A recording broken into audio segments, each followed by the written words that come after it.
now it's official.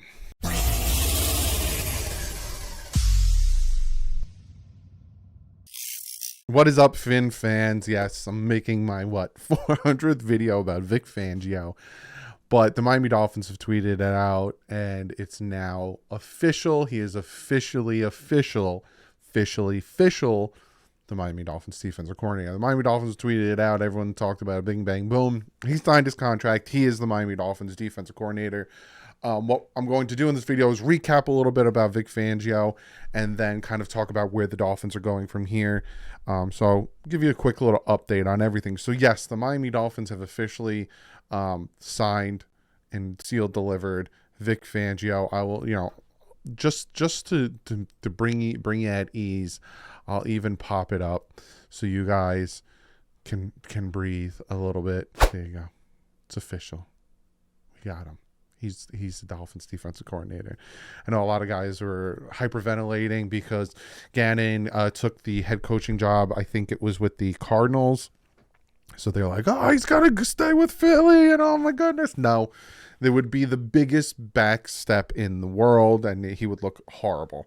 So no, he is now the Dolphins defensive coordinator. Real quick, let's go over some tidbits, some things and that about Vic Fangio, some of the rumors during the Super Bowl, during the week of the Super Bowl, and during his time with the Eagles and the Broncos, and address some of these rumors. And then I have three things that McShay, Shannon, and LaFleur have said about Vic Fangio. My brain didn't work. I have what Bradley Chubb had to say about Vic Fangio. And like I said, we're going to move forward. So first and foremost, with the San Francisco 49ers, 4 years as their defensive corner, you have the number 2, number 3, number 10 defense. With the Chicago Bears from 2015 to 2018, started off kind of mid to bottom, 20th and 24th, and then he turned that defense around to 9th and 1st, and then he got his head coaching job. A lot of people were like, oh, he got fired as a head coach. Why would we want him as a defensive coordinator? Because being a head coach and defensive coordinator are two different things. Ask Brian Flores about that. Very, very, very good defensive coordinator. And again, people, if he's such a good defensive coordinator, why did the Eagles suck so bad in the Super Bowl? Well, that is because he wasn't helping the defense in the Super Bowl. The Eagles have gotten help from an unexpected place. Vic Fangio signed a 2-week contract with Philly to help its offense prepare for Kansas City's defense.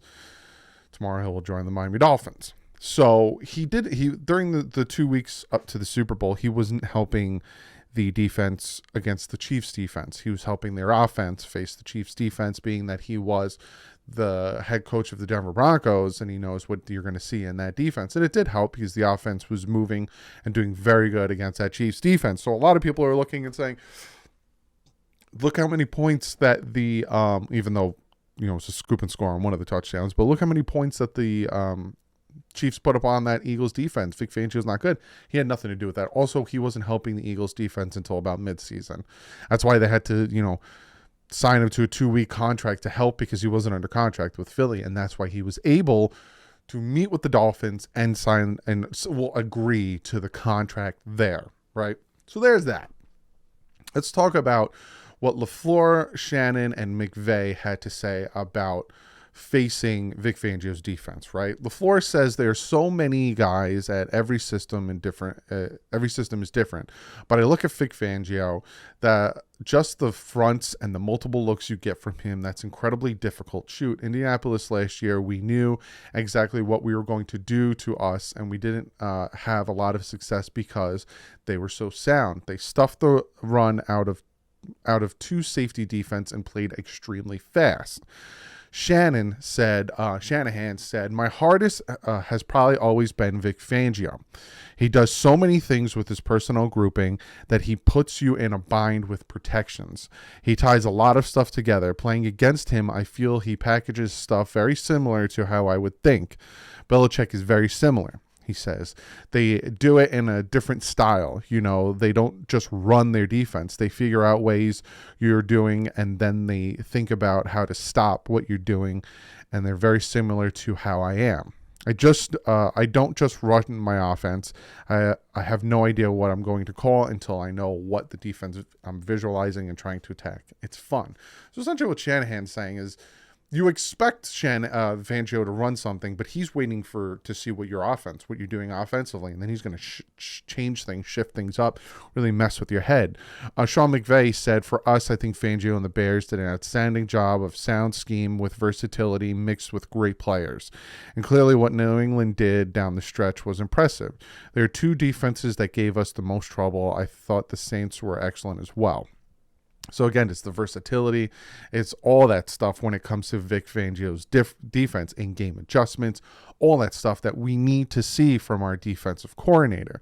Lastly, I'm going to play this clip here from Bradley Chubb talking about Vic Fangio.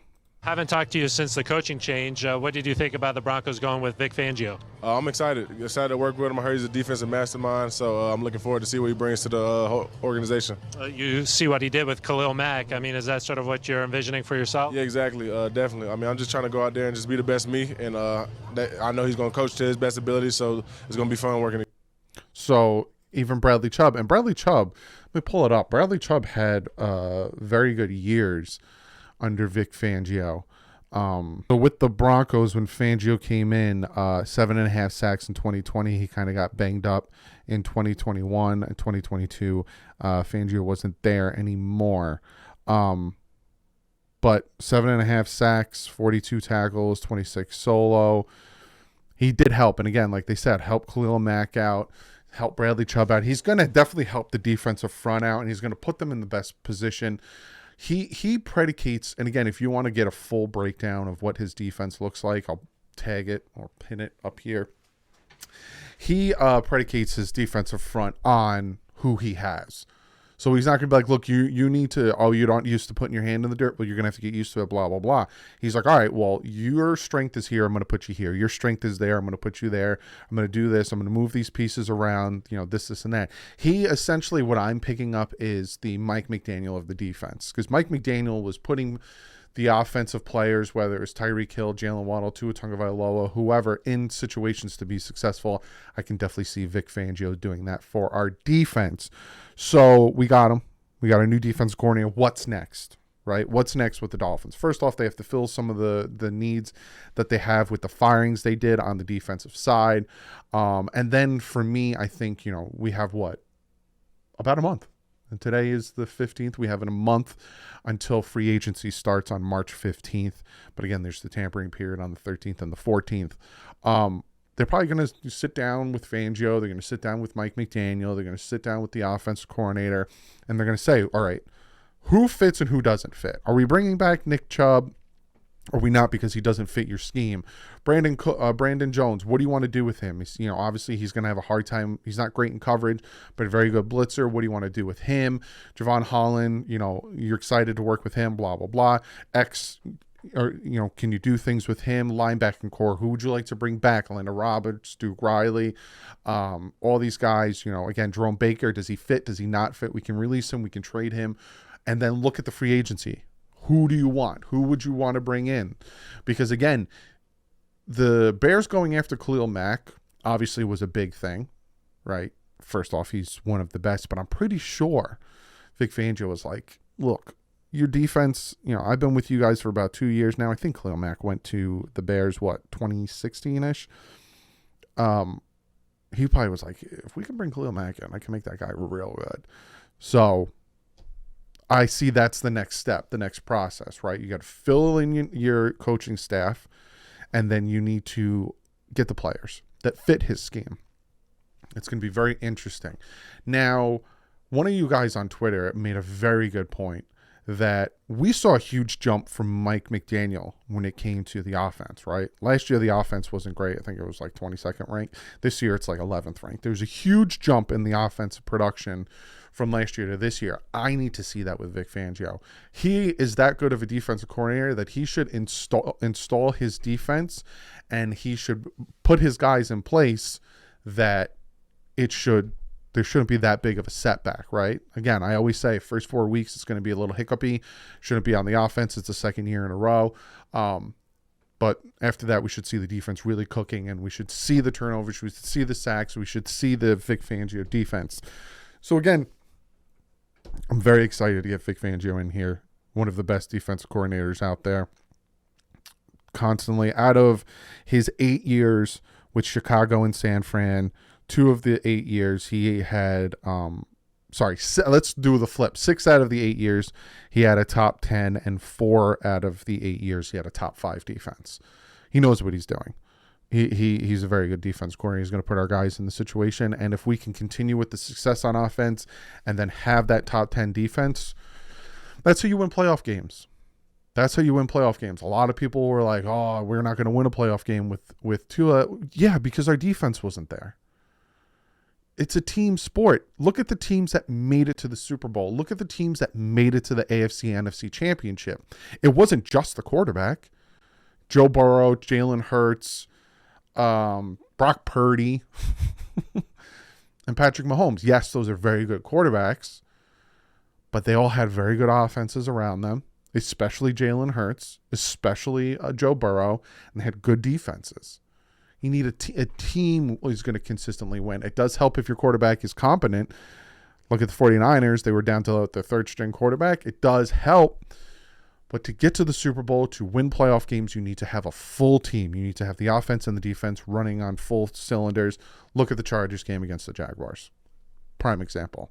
So if we can get the defense and the offense clicking, top 10 on both, this team's going to be dangerous. But thought I'd give you an update on that. I think tomorrow I'm going to put out the free agent target video. I've been trying to push it back because, again, we're still a month away from free agency. Unless you guys have different ideas. If you're like, hey, you wait on the free agent target video, can you talk about this or can you talk about that? I'm always down for suggestions. So comment below if you have other suggestions. If not, free agent video. But on that, I'll see you guys in the next one. Like usual, stay classy. Offense up.